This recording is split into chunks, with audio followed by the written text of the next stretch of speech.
Hello friends, एक बार फिर से आपका स्वागत है त्रयम प्रतियोगिता संस्थान की तरफ से। इम्पोर्टेंट करंट अफेयर्स जो यूपी पीसीएस 2021 और आरओ 2021 के लिए हम लोगों का पार्ट 1 है। आज कुछ क्वेश्चंस देखेंगे इसमें। तो चलिए, डेली टेस्ट सीरीज़ जो लोग ज्वाइन करना चाहते हैं वो नीचे दिए गए लिंक पर हम लोगों का टेलीग्राम चैनल ज्वाइन कर सकते हैं। अगर कुछ दिक्कत आती है तो इस नंबर पर 9598893358 पर व्हाट्सअप और टेलीग्राम करके आगे की जानकारी ले सकते हैं। तो चलिए आगे क्वेश्चंस देखते हैं हम लोग। आज का क्वेश्चन है, हाल ही में समाचारों में देखा गया ला पैरोस। ठीक है, ला पैरोस क्या है? एक नौसेना अभ्यास है। ला पैरोस एक नौसेना अभ्यास है जिसका अभ्यास किया जाता है किस देश के द्वारा? मोरक्को, फ्रांस, इटली और स्पेन। तो आंसर हो जाएगा फ्रांस। ठीक है, तो ये एक नौसैनिक अभ्यास है जिसका नेतृत्व जो है फ्रांसीसी नौसेना द्वारा किया जाता है। तो भारतीय नौसेना और जो क्वाड के अन्य सदस्य हैं उन्होंने बंगाल की खाड़ी के क्षेत्र में अभ्यास में इसमें भाग लिया। दिलचस्प ये है कि भारत ने पहली बार इस अभ्यास में भाग लिया है। ला पेरोस में भारत ने पहली बार इस अभ्यास में भाग लिया है। कभी कभी समाचारों में उल्लिखित जल जीवन मिशन के तहत, किसके तहत एक पहल है? तो जल जीवन मिशन जल शक्ति मंत्रालय के द्वारा जारी की गई एक पहल है। जो जल जीवन मिशन है जल शक्ति मंत्रालय के तत्वाधान में आएगा। और जल जीवन मिशन की घोषणा 15 अगस्त 2019 को कब हुई है? 15 अगस्त 2019 को प्रधानमंत्री नरेंद्र मोदी के द्वारा करी गई थी। और यहाँ पर एक जानकारी के लिए इम्पोर्टेंट पॉइंट है कि गोवा, कौन? गोवा। गोवा भारत का पहला ऐसा राज्य है जो पानी की नल द्वारा आपूर्ति करने की 100% आपूर्ति की पेशकश करने वाला पहला राज्य बन गया। तो पहला राज्य है हमारा गोवा जो 100% नल के पानी के द्वारा जल की आपूर्ति करेगा। दूसरा जो राज्य आ जाएगा वो आ जाएगा तेलंगाना। और जो तीसरा राज्य आएगा, तीसरा राज्य कह लें या केंद्र शासित प्रदेश कह लें, तो वो अंडमान है। ठीक है, तो अंडमान निकोबार द्वीप समूह ये तीसरा है। तो यहाँ पर इसको भी ध्यान में हम लोग रखेंगे। अगला क्वेश्चन देख लेते हैं हम लोग। भारतीय संविधान के निम्नलिखित में से कौन सा अनुच्छेद राष्ट्रपति के द्वारा किसी भी सत्र को स्थगित करने से संबंधित है? किसी भी सत्र को स्थगित करने से संबंधित का मतलब होता है कि कोई भी एक सत्र चल रहा है तो या तो उसको सत्रावसान कर दिया जाए या उस सत्र को भंग कर दिया जाए। तो ये शक्ति राष्ट्रपति के पास होती है अनुच्छेद 85 सेक्शन 2B के तहत। अगला प्रश्न देख लेते हैं। एग्ज़ाम वॉरियर्स काफ़ी फेमस बुक है।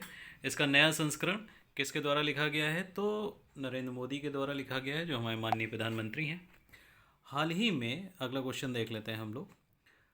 हाल ही में 2 दिवसीय भारत अमेरिकी नौसैनिक अभ्यास पासैक्स, ठीक है, तो इसका कहाँ पर हुआ है? समापन कहाँ पे हुआ पासैक्स का? तो याद रखिए जो पासैक्स होता है अभ्यास, वो भारत और अमेरिका की नौसेनाओं के बीच में होता है और अभी बंगाल की खाड़ी में इसका समापन हुआ है। ठीक है, ये 2 दिवस का था और रक्षा और सैन्य साझेदारी में बढ़ती साझेदारी को ये प्रदर्शित करता है। इसमें भारतीय नौसेना ने अपना पोत रखा था शिवालिक। याद रखिएगा, भारतीय नौसेना की तरफ से जो युद्धपोत हुआ था वो शिवालिक रखा गया था। और अमेरिका की तरफ से जो था वो थियोडोर रूजवेल्ट करके था। रूजवेल्ट याद रखिएगा। तो ये अमेरिका की तरफ से था। ठीक है, रूजवेल्ट। ठीक, इतना पर्याप्त है इस प्रश्न के अंतर्गत। कभी कभी समाचारों वर्णित निम्नलिखित में से कौन सा अनुच्छेद के बारे में बात कर लेते हैं हम लोग। कौन सा अनुच्छेद जो बिलों के लिए राष्ट्रपति की शक्ति से संबंधित है? जो भी बिल प्रस्तुत किए जाते हैं उसमें जो राष्ट्रपति की शक्ति होती है उससे संबंधित है कि अगर विचार के लिए रखा गया है, वापस भेज दिया गया है, तो राष्ट्रपति को दोबारा उस पर विचार देने के लिए या उस पर सहमति देने के लिए बाध्य होना पड़ेगा। वो आता है अनुच्छेद 111 के अंतर्गत। किस भारतीय राज्य ने केंद्र सरकार के साथ मिलकर 2 वातानुकूलित मोबाइल मेडिकल वैन राष्ट्र को समर्पित करी है? तो महाराष्ट्र सरकार ने, किसने? महाराष्ट्र सरकार ने ये काम किया हुआ है। केंद्र सरकार के साथ मिलकर 2 वातानुकूलित मोबाइल मेडिकल वैन राष्ट्र को समर्पित करी गई हैं। और इसका जो काम है वो जिले के दूर दराज के इलाकों में जो आधुनिकतम क्लिनिक हैं और स्वास्थ्य सुविधाएं हैं उनको उपलब्ध कराना है। सरकार ने इस राष्ट्रीय अभियान के तहत 20 जिलों का चयन किया है। तो महाराष्ट्र ने किया है और महाराष्ट्र के 20 जिलों का चयन किया गया है इन वैन के प्रयोग के लिए। अगला प्रश्न देख लेते हैं। कभी कभी समाचारों में उल्लिखित भारत के पास निम्नलिखित में से किस देश के साथ रणनीतिक ऊर्जा भागीदारी यानी SEP, रणनीतिक ऊर्जा भागीदारी SEP है? तो ये जो भागीदारी है भारत की, वो संयुक्त राज्य अमेरिका के साथ है। किसके साथ है? संयुक्त राज्य अमेरिका के साथ है। और इस समय जो ये क्षेत्र चल रहा है वो पेट्रोलियम का क्षेत्र है, ठीक है। तो पेट्रोलियम के क्षेत्र में दोनों ही देश, भारत और अमेरिका, रणनीतिक ऊर्जा भागीदारी करेंगे और जो नई प्राथमिकताएं हैं उनको प्रदर्शित करेंगे। स्वच्छ ऊर्जा को बढ़ावा देगा और हरित ऊर्जा पर सहयोग बढ़ाया जाएगा। कार्बन के मार्गों को कम करने पर ध्यान केंद्रित किया जाएगा, ऐसा इसमें विचार है। हाल ही में समाचारों में देखा गया दुशांबे शहर किसकी राजधानी है? तो जो हमारे किर्गिस्तान, उज्बेकिस्तान, ताजिकिस्तान और तुर्कमेनिस्तान, इस तरीके से ये जो देश हैं, इनकी राजधानियाँ बहुत इंपॉर्टेंट होती हैं। तो ये हम लोगों को याद होनी चाहिए, क्योंकि किसी न किसी परीक्षा में किसी न किसी रूप में इन चारों में से, पांचों में से किसी एक की पूछ ली जाती है। तो फिलहाल यहाँ पे पूछा गया है दुशांबे, ठीक है। तो दुशांबे राजधानी है हमारी ताजिकिस्तान की, ठीक है। ताजिकिस्तान की राजधानी है और दुशांबे इस देश का सबसे बड़ा शहर भी है। और यहाँ पे ताजिकिस्तान है तो ताजिक आबादी काफ़ी ज़्यादा पाई जाती है। कौन सी आबादी? ताजिक आबादी काफ़ी ज़्यादा पाई जाती है और मध्य एशिया में है। और इसके अगर बात करें तो ताजिकिस्तान के दक्षिण में है ना, ताजिकिस्तान के दक्षिण में हमारा अफ़गानिस्तान है, पूर्व में हमारा चीन है। पूर्व में क्या है? चीन है। और उत्तर में किर्गिस्तान है, उत्तर में किर्गिस्तान है।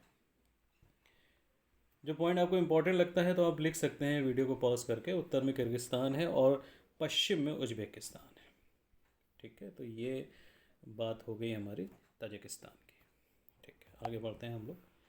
एक महिला के नेतृत्व वाले स्टार्टअप का नाम बताइए जिसमें ग्रामीण क्षेत्रों के लिए कम लागत वाली इंटरनेट सेवाएं विकसित करी हैं, ठीक है। मायरा, शटल, इनक्रेड, एस्ट्रम, ठीक है। तो ये चार स्टार्टअप के नाम दिए हैं। तो इसमें एस्टम जो है, ठीक है, एस्टम एक ऐसा स्टार्टअप है जिसने एक वायरलेस उत्पाद को विकसित किया है और ये ग्रामीण क्षेत्रों और उपनगरीय क्षेत्रों में कम लागत में विश्वसनीय इंटरनेट सेवा देने में इसका पूरा योगदान रहा है। और इसने एक ऐसा वायरलेस उत्पाद विकसित किया है जो फाइबर जैसी बैंडविड्थ प्रदान करेगा, यानी कि जितनी लागत फाइबर पे आती है उससे कहीं कम लागत में और उतनी ही अच्छी कनेक्टिविटी देगा। तो इसका अगर नाम कभी पूछ दिया जाता है तो गीगा मेश, ये इसका नाम है, ठीक है।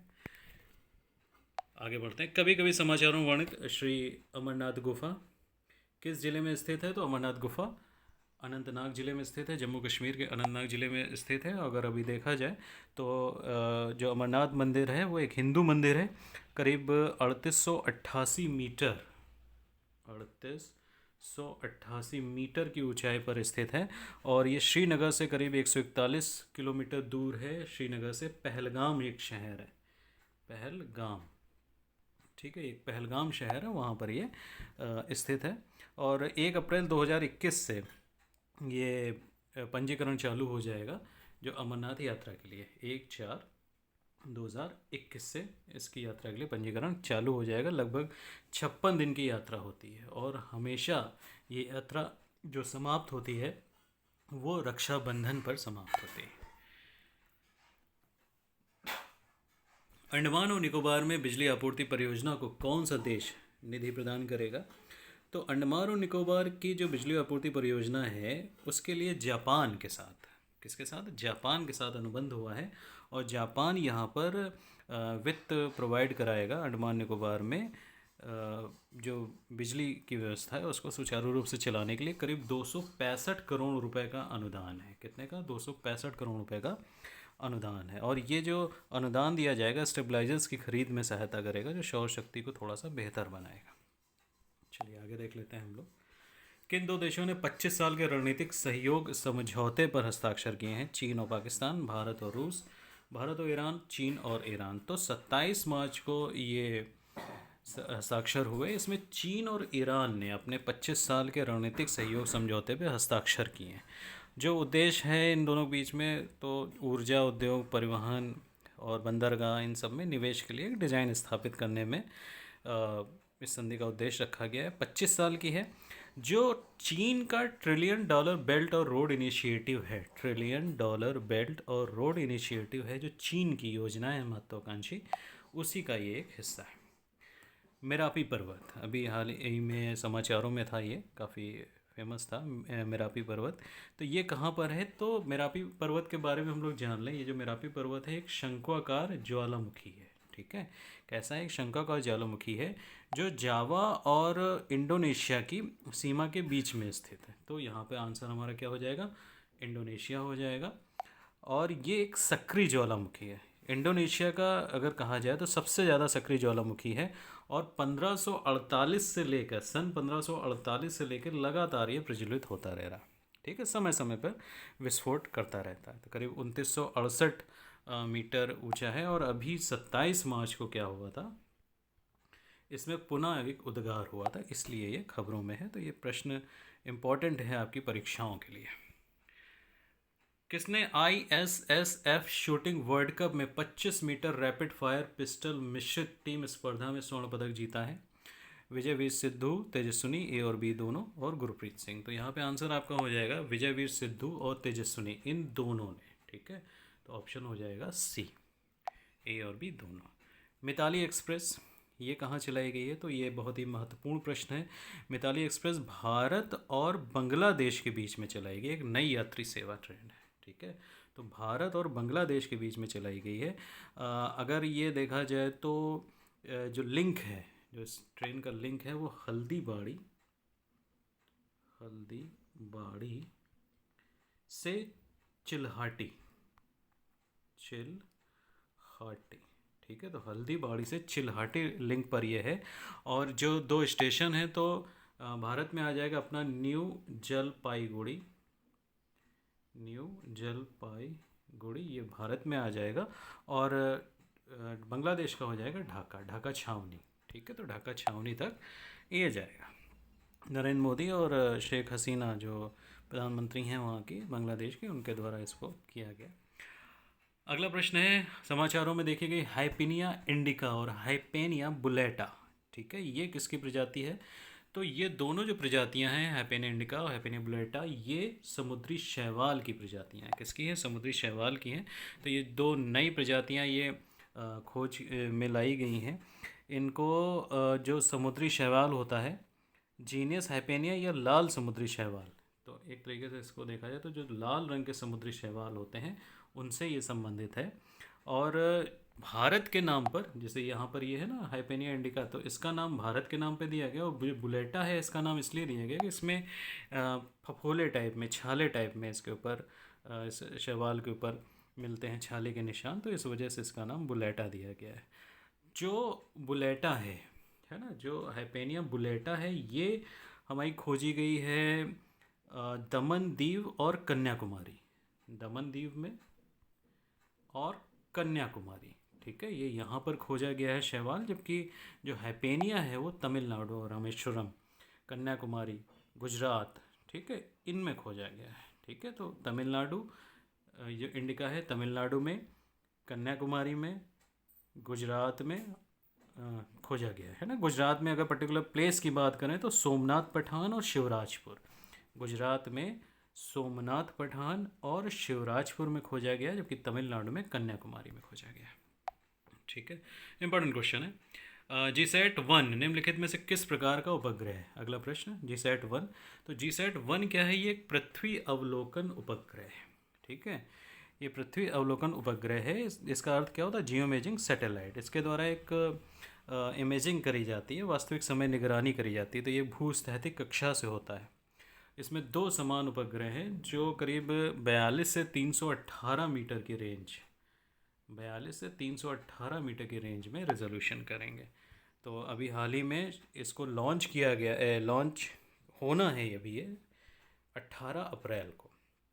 कब लॉन्च होना है? 18 अप्रैल को ये लॉन्च होना है, ठीक है। अभी हुआ नहीं है, श्रीहरिकोटा से, ठीक। चलिए आगे प्रश्न देख लेते हैं। हाल ही समाचारों में देखा गया टाइग्रे क्षेत्र निम्नलिखित में से किस देश का हिस्सा है? टाइग्रे क्षेत्र, तो टाइग्रे क्षेत्र जो है वो इथियोपिया का, किसका? इथियोपिया का एक हिस्सा है। और ये कुनामा इरोब टाइग्रीन लोगों की मातृभूमि से संबंधित है। ठीक है। और टाइग्रे की जो राजधानी है, यहाँ पे ये भी इम्पोर्टेंट है, टाइग्रे की जो राजधानी है वो क्या है, मेकले। इसको थोड़ा सा ध्यान रख लीजिएगा। तो टाइग्रे की राजधानी क्या है, मेकले है। अच्छा, ये खबर में क्यों है, जो ये देखिए राजधानियाँ अमूमन वही पूछी जाती हैं प्रश्नों में जो देश लगभग खबर में रहते हैं, उस समय के, उस टाइम पीरियड के खबर में रहते हैं। तो इरिट्रिया इथियोपिया के जो उत्तरी टाइग्रे क्षेत्र है वहाँ से अपने सैनिकों को बाहर निकालेगा, है ना। तो टाइग्रे युद्ध में इसकी जो संभावित सफलता है उससे लेकर इसको देखा जा रहा है। भारत की जो बीम लाइन परियोजना है किस देश के साथ साझेदारी में करी गई है, तो जापान के साथ। ठीक है, जो बीम लाइन परियोजना है जापान के साथ साझेदारी में शुरू करी गई है। और ये एक भारतीय अनुसंधान के साथ जापान के साथ इनका सहयोग लिया गया है। और 23 मार्च 2021 से प्रौद्योगिकी जो अनुप्रयोग हैं वो चालू हो चुके हैं। तो यहाँ से बस सीधा से यही क्वेश्चन बनता है किसके साथ है। ठीक है। किस भारतीय ने इंटरनेशनल रेंजर अवार्ड जीता है। ठीक है, तो इंटरनेशनल रेंजर अवार्ड क्या होता है, कार्यों जो विश्व आयोग द्वारा संरक्षित क्षेत्र होते हैं, IUCN द्वारा संरक्षित क्षेत्र होते हैं, उनमें दुनिया भर के 10 व्यक्तियों को ये पुरस्कार दिया जाता है। ये पुरस्कार 2020 में स्टार्ट हुए थे। कब हुए थे, 2020 में हुए थे। और जो वन्य जीव मानव संघर्ष और वन संरक्षण के क्षेत्रों में जो रेंजर होते हैं उनके द्वारा अतिरिक्त प्रयास किए जाते हैं, तो उनको प्रमोट करने के लिए ये दिए जाते हैं महेंद्र गिरी जी को। ठीक है, इस बार का रेंजर अवार्ड मिला है और पूरे एशिया में वो एकमात्र रेंजर हैं जिनको ये अवार्ड मिला है। राजा जी टाइगर रिजर्व के अधिकारी हैं, ये भी याद रखिएगा। जो राजा जी है टाइगर रिजर्व, उसके ये उत्तराखंड में उसके ये अधिकारी हैं। हाल ही में परमाणु सक्षम सतह से सतह पर मार करने वाली बैलिस्टिक मिसाइल शाहीन-A का सफल परीक्षण, तो शाहीन सभी जानते हैं कि मिसाइल किसकी है, पाकिस्तान की। तो पाकिस्तान ने सफल परीक्षण किया है। अगला प्रश्न है, कांगो के गणराज्य के राष्ट्रपति के रूप में किसको चुना गया है, तो डेनिस ससो नगेसो। डेनिस ससो नगेसो ये राष्ट्रपति के रूप में चुने गए हैं, पुनः चुने गए, एक बार फिर से चुने गए हैं। और लगभग 36 वर्षों से वो देश पर शासन कर रहे हैं। सबसे पहली बार उन्होंने 1979 में ये चुनाव जीता था। 1992 तक लगातार 3 बार शासन किया था और इस बार फिर वो चुन लिए गए हैं। ठीक है। अगला प्रश्न है, वर्ष 2021 का रथबोन फोलियो पुरस्कार। ठीक है, रथबोन फोलियो पुरस्कार किसको मिला है, तो ये जो पुरस्कार है इसके बारे में थोड़ा सा जान लें। जो रथबोन फोलियो पुरस्कार है वो दिया जाता है साहित्य के क्षेत्र में। ठीक है, किस में दिया जाता है, साहित्य के क्षेत्र में दिया जाता है। और ये सम्मान फोलियो सोसाइटी के द्वारा शुरू किया जाता है। ठीक है, शुरू किया गया फोलियो सोसाइटी द्वारा 2014-15 में ये पहली बार स्टार्ट किया गया था। तो इस वर्ष 2021 का जो प्रदान किया गया है वो कार्मेन मारिया मचाडो। ठीक है, इनको दिया गया, कार्मेन मारिया मचाडो। इम्पॉर्टेंट यहाँ पे इनकी कृति भी हो सकती है। तो इनका एक संस्मरण है, in the dream house, in the dream house. ठीक है, in the dream house a memoir, A memoir यानी कि संस्मरण, इन द ड्रीम हाउस, तो उसको दिया गया। रंगमंच दिवस कब मनाया जाता है, तो 27 मार्च को हर वर्ष रंगमंच दिवस मनाया जाता है। अगला प्रश्न देख लेते हैं, ग्लोबल विंड रिपोर्ट 2021 ये किसके द्वारा प्रकाशित करी गई है, तो ग्लोबल विंड एनर्जी काउंसिल के द्वारा। ठीक है, ग्लोबल विंड एनर्जी काउंसिल के द्वारा जो बी ऑप्शन है ये रिपोर्ट प्रकाशित करी गई है। इसके अनुसार कुल जो वैश्विक क्षमता है, पवन ऊर्जा जो क्षमता है इस समय, वो याद रखिएगा 743 इम्पोर्टेंट है गीगावाट तक बढ़ा दी गई है। ठीक है, तो प्रतिवर्ष 1.1 बिलियन टन 1.1 बिलियन टन से अधिक कार्बन डाइऑक्साइड बचाने में ये दुनिया को सहायता प्रदान कर रही है, ये रिपोर्ट के अनुसार ऐसा है। अगला प्रश्न है, हाल ही में देखी गई जो स्वेज नहर है वो कहाँ स्थित है, तो स्वेज नहर कहाँ पर स्थित है, तो इज़राइल, लीबिया, मिस्र और सूडान, तो ये कहाँ पर स्थित है, मिस्र में है। और मिस्र का एक शहर है इस्तमुस, तो स्वेज शहर ही है, स्वेज का ही एक इस्तमुस शहर है, वहीं पर लाल सागर और भूमध्य सागर के मध्य में, लाल सागर और भूमध्य सागर के मध्य में है, एक लिंक का कार्य करती है ये। तो अभी समाचारों में क्यों आई थी कि दुनिया का जो बहुत बड़े बड़े जहाज हैं उनमें सबसे बड़े जहाज़ों में से एक जहाज़ था एवर गिवन, एवर गिवन। ठीक है, तो इस जहाज ये क्या हो गया था, स्वेज के पास नहर में फंस गया था, तो 6 दिनों से यातायात बाधित चल रहा था, इसीलिए ये खबर में है। अगला प्रश्न है, निसार एक एसयूवी के आकार का उपग्रह है जिसे संयुक्त रूप से किनकी अंतरिक्ष एजेंसियों द्वारा विकसित किया जा रहा है। तो यहाँ पर नाम देखिए है निसार। ठीक है, तो एन से नासा और आईएस यानी कि इसरो। तो NASA ISRO synthetic aperture radar, NASA ISRO synthetic aperture radar, aperture radar क्या हो गया, निसार। ठीक है, तो उसके द्वारा ये एक एसयूवी के आकार का उपग्रह है। तो नासा यानी कि यूएसए की एजेंसी और इसरो यानी भारत की एजेंसी के द्वारा ये किया जा रहा है इसमें। अगला प्रश्न हम लोग देख लेते हैं, महाराष्ट्र भूषण पुरस्कार 2020 से किसको सम्मानित किया गया है। तो आशा भोसले जी को सम्मानित किया गया है 2020 का महाराष्ट्र भूषण पुरस्कार। ठीक है, यह महाराष्ट्र राज्य सरकार द्वारा दिया जाता है। 1996 से ये पुरस्कार दिए जा रहे हैं और इसमें लगभग 10 लाख रुपए नगद पुरस्कार दिया जाता है और शॉल वगैरह दी जाती है। कौन सा संगठन है जो विश्व विकास रिपोर्ट को प्रकाशित करता है। तो विश्व विकास रिपोर्ट को प्रकाशित करने वाला संगठन है वर्ल्ड बैंक। इस रिपोर्ट के बारे में जान लीजिए, ये 1978 से प्रकाशित करी जा रही है और वर्ल्ड बैंक ही इसको प्रकाशित कर रहा है 1978 से। 24 मार्च 2021 को ये रिपोर्ट आई है और इसका जो विषय है, इस बार का जो विषय है वो विश्व विकास रिपोर्ट 2021 का data for better lives, data for better lives. ठीक है, ये इसका क्या है, शीर्षक है। ठीक है, ओके, आगे क्वेश्चन है। हाँ, हाल ही में भारत का पहला भारत कोरियाई मैत्री पार्क कहाँ स्थापित किया गया है। तो ये दिल्ली में स्थापित किया गया है। कहाँ पर किया गया है, नई दिल्ली में।